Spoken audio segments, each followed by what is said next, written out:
माणूस एकदा शांत राहायला लागला की मनाला आवडणाऱ्या गोष्टी पण मनातून उतरून जायला लागतात. योग्य वेळ कधीच येत नाही, तर स्वतःवर विश्वास ठेवून स्वतः योग्य वेळ निर्माण करावी लागते. वयाने नाही तर कर्तृत्वाने मोठे व्हा, कारण वय संपते, कर्तृत्व नाही. आयुष्य हे जगून समजते, केवळ ऐकून वाचून बघून नाही समजत. जसे साखर अंधारात खाल्ली काय आणि प्रकाशात खाल्ली काय, ती नेहमी तोंड गोडच करते. तसेच चांगले कर्म हे नकळत जरी घडले तरी त्याचे फळ नेहमी गोडच असते. कौतुक आणि टीका या दोन्हींचाही स्वीकार करा, कारण झाडाच्या वाढीसाठी ऊन आणि पाऊस या दोन्हींचीही गरज असते. खोटं बोलणं सुरुवातीला सहज वाटेल, पण नंतर ते फक्त अडचणी निर्माण करेल. आणि खरं बोलणं सुरुवातीला जरी कठीण वाटत असलं तरी तेच पुढच्या आयुष्यात समाधान घेऊन येईल. जी व्यक्ती तुम्हाला समजून घेते आणि समजावूनही सांगते, ती व्यक्ती योगायोगाने नाही तर नशिबाने भेटते.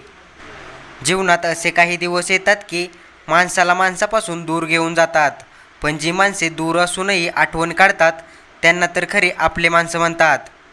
साध्या सरळ स्वभावाची, दुसऱ्यावर सहज विश्वास ठेवणारी, दुसऱ्यांना पटकन माफ करणारी माणसं ही मूर्ख नसतात, तर परमेश्वराने त्यांना जगातला सगळ्यात मोठा खजिना दिलेला असतो, तो म्हणजे त्यांचे पवित्र मन.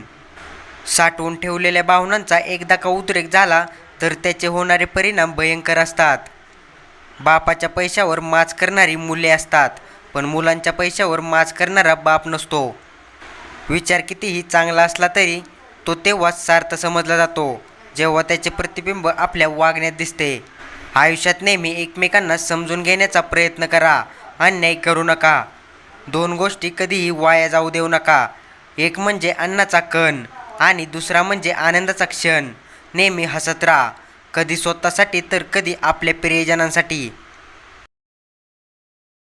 तर आय होप मित्रांनो, या व्हिडिओमधून तुम्हाला खूप काही शिकायला मिळाले असेल. तर मित्रांनो, व्हिडिओ कसा वाटला, काय वाटला, कॉमेंट्समध्ये नक्की सांगा. आणि अशाच आपल्या मराठी भाषेतून नवनवीन प्रेरणादायी कथा आणि विचार पाहण्यासाठी व ऐकण्यासाठी आपल्या एजे मोटिवेशन स्टोरीज या यूट्यूब चॅनलला सबस्क्राईब करा. आणि नवनवीन व्हिडिओची नोटिफिकेशन सर्वात आधी येण्यासाठी बेल आयकॉन प्रेस करा. तर चला तर मग भेटूया पुढच्या एका नवीन भन्नाट अशा व्हिडिओमध्ये. तोपर्यंत धन्यवाद.